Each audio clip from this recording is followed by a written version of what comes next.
Olá, eu sou a Thelma e hoje é dia de livro aqui no canal, de primeiras frases de livros. Sim, essas palavras iniciais que já te fisgam, a importância delas, e eu vou fazer isso mostrando alguns exemplos para vocês. Vamos até brincar, quem adivinha, uma nota e uma chance, quem adivinha qual é o livro, uma palavra e uma chance. Mas antes, eu queria convidá-los a se inscreverem aqui no canal, curtirem esse vídeo se vocês gostarem, me seguirem nas redes sociais e os conteúdos são diferentes, aposto que vocês vão gostar. Então vamos falar de livro? De comecinho de livro, de primeiras palavras. Vamos lá, para aquecer um pouquinho, deixa eu abrir um aqui, é um clássico, vou dar até uma pista para vocês. Parte 1, primeiras palavras. Lolita, luz de minha vida, labareda em minha carne. Quem escreveu isso? Ficou fácil.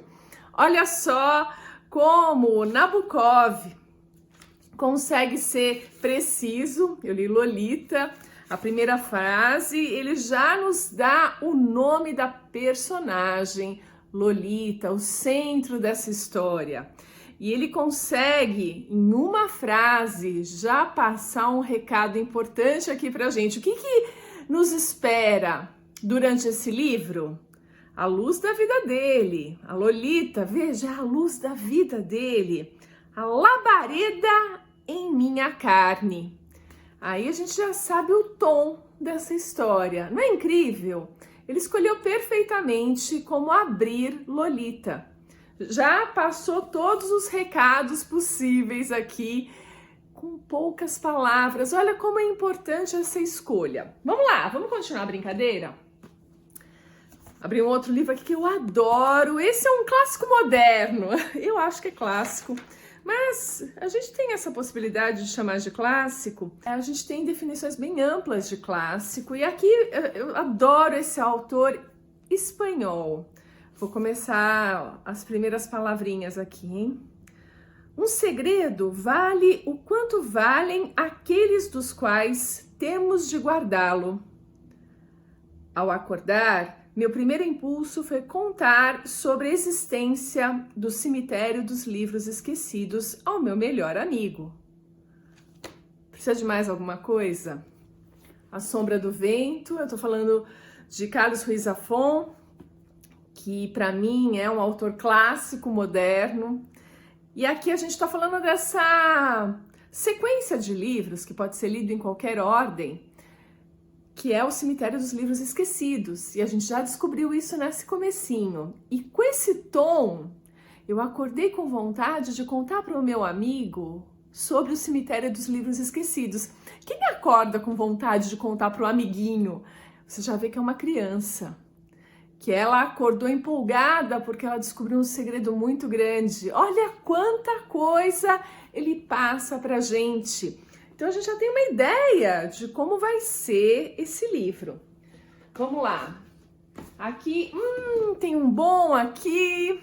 Vamos lá, esse aqui é um pouquinho de polêmica. Não acho muito polêmico não, mas vocês me dizem. Primeiro capítulo dessa autora brasileira que tá na lista dos mais vendidos. Puta. Não tem outro nome para Lucy. De profissão, ela era puta mesmo. Quem escreveu isso? Carla Madeira, Tudo é Rio.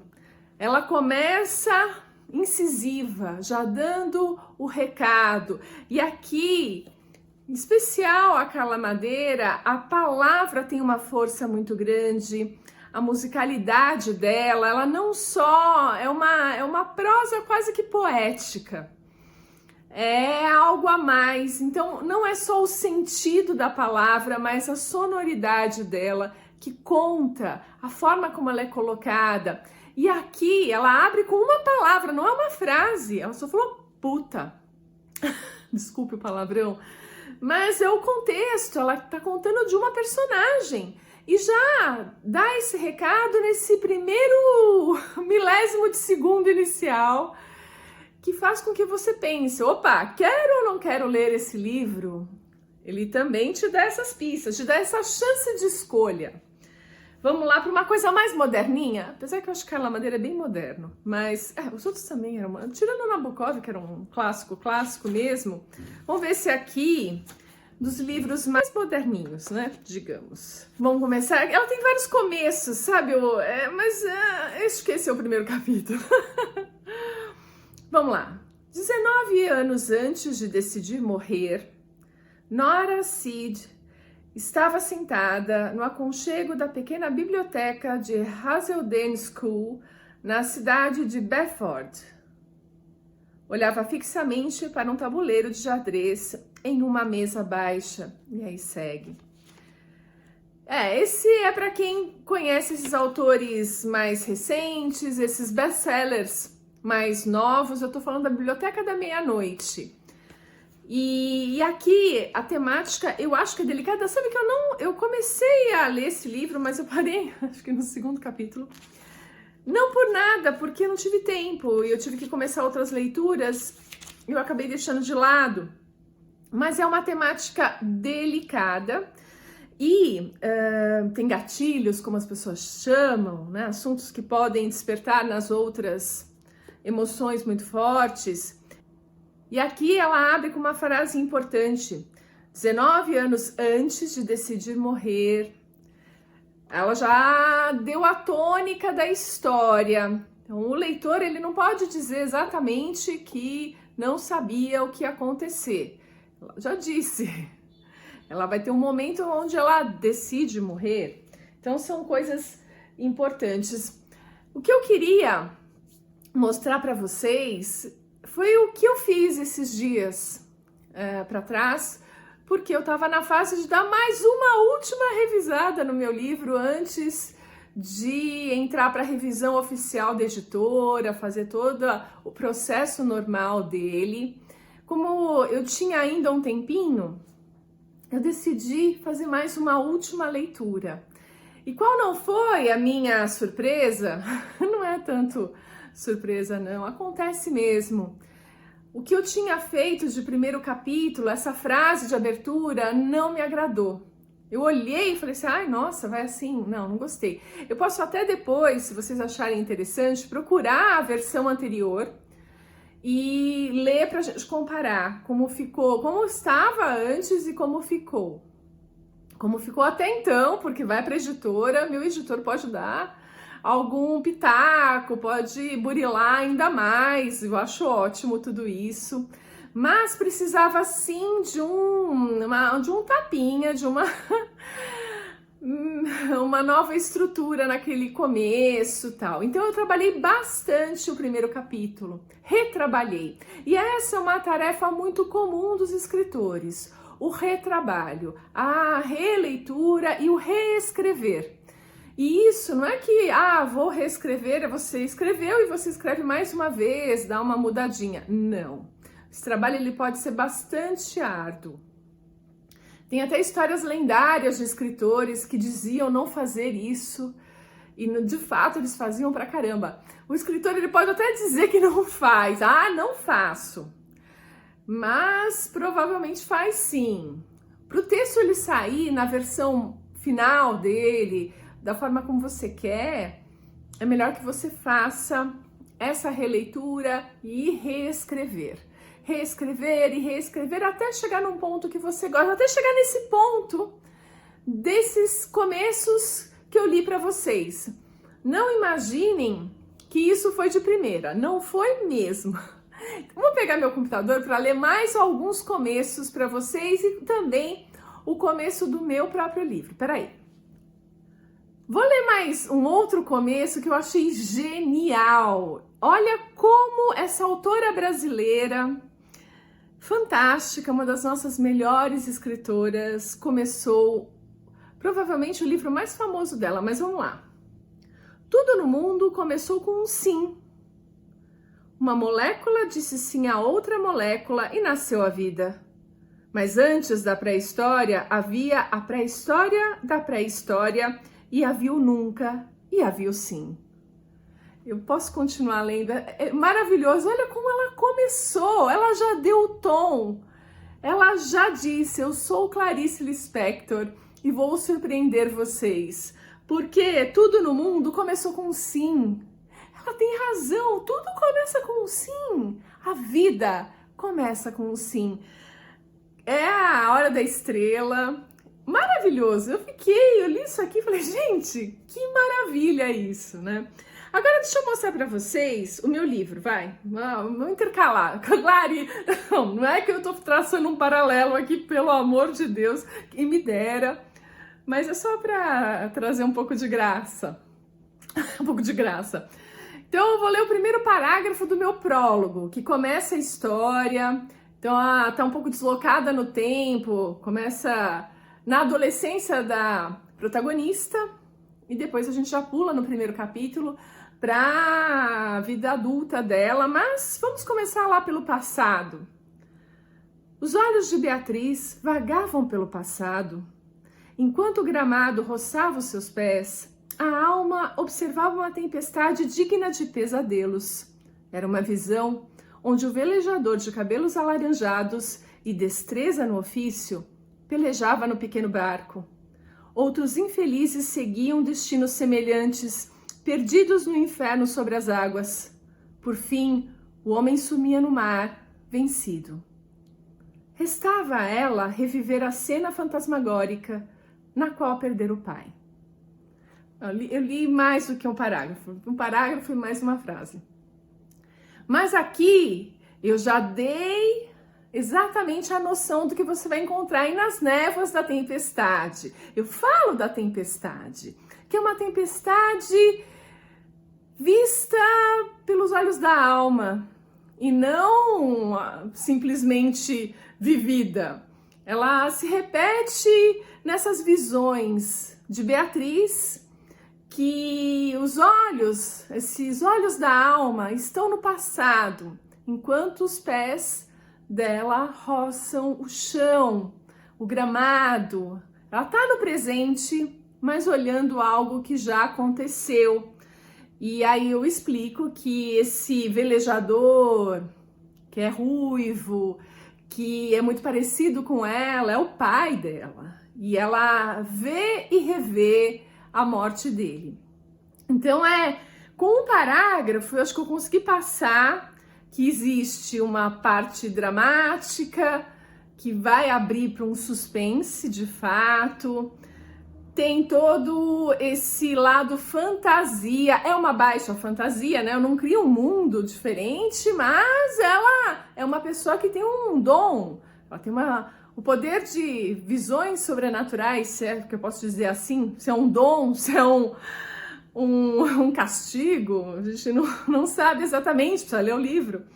Enfim, mas já nos dá uma ideia do que vai acontecer. Então, primeiras palavras são muito importantes. Não só isso, a gente reescrever, lapidar o texto, buscar a palavra correta, também é uma tarefa árdua. Ela não acontece, como a gente pode imaginar, numa primeira tentativa, é algo que se trabalha e é muito importante para o escritor e para o leitor, para que a gente promova melhor experiências de leitura para aquele leitor. E a gente viu nesses pequenos exemplos que eu fui dando, que todos eles passam nessas primeiras palavras, que são muito sintéticas em sua grande maioria, eles passam já o âmago da história que eles vão contar. Eu tentei fazer isso, eu andei lendo esses começos de romances, além de ler livros técnicos que nos guiam nesse sentido, que vão mostrando como fazer isso, mas busquei trazer esses mesmos componentes. É muito frequente a gente já ter o protagonista nessa primeira frase, já tá ali presente, já ter a tônica do assunto, já ter palavras que nos mostram, é uma fantasia. Né, a gente viu que é um que vai ter uma questão muito dramática, né? Com questão de 19 anos do dia que eu decidi morrer.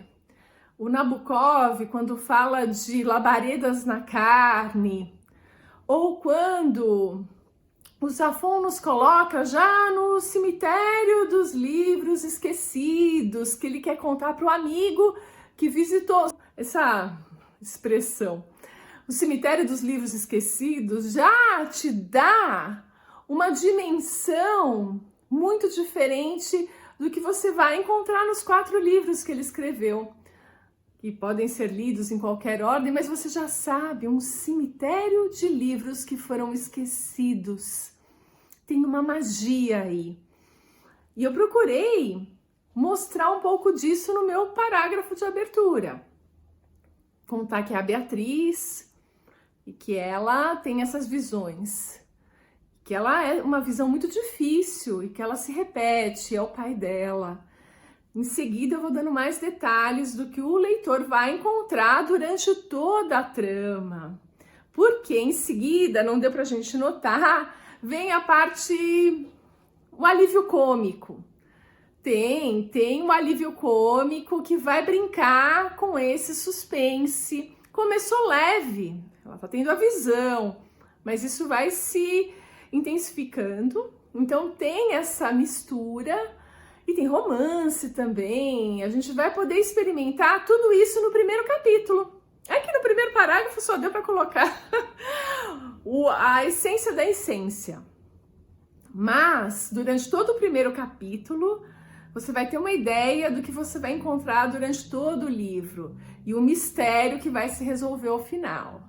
Então, esses começos são muito interessantes. Eu tinha que separado tantos outros livros para a gente ir lendo esses primeiros parágrafos, mas já deu para a gente ter uma ideia da importância deles.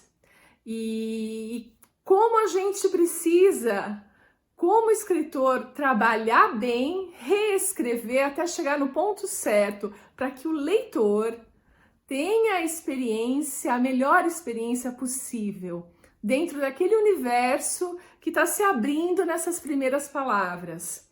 Que isso fique claro e ao mesmo tempo misterioso, que você vai descobrir a promessa de entregar uma história naquelas primeiras escolhas de palavras, de frases que vão te fazer um convite e você vai provavelmente embarcar, ser fisgado por essa trama. Bom, eu espero que seja assim com Nas Névoas da Tempestade, que quem leia esse primeiro parágrafo já tenha esse convite, já tenha a promessa de suspense, de drama, que vai ter pitadas de humor, sim, vai ter o alívio cômico, vai ter romance e um grande mistério a ser desvendado. É um convite, é uma promessa que eu espero que tenha fisgado vocês.